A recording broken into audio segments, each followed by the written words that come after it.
યુદ્ધના નિયમ. રાત્રે સિરીઝ સળગાવીને અજવાળું કર્યું. અગરબત્તીથી ઇલાકો ધુમ્મસ ધુમ્મસ થયો. ગળામાં સોનું, શરીર પર રેશમ, થેલીમાં ચાંદીના ભાવે લીધેલા 2 જોડી બુશર્ટ અને 3 જોડી પેન્ટ લઈને ઘરે આવ્યો રગલો. જાળી હળવેથી વાખી અને તાશ મૂકી ટીપોઈ પર.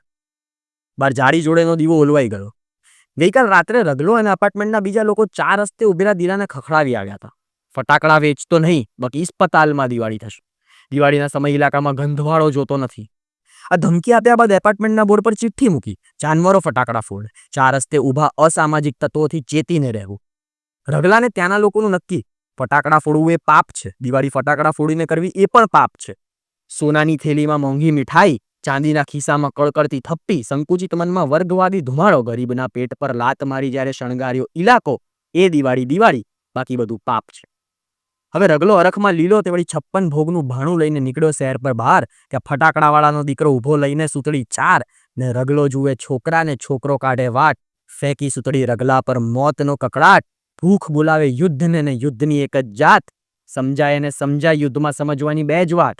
પહેલું, જીવવાનું ગમે તેમ, અને બીજું, મરવાનું નહીં.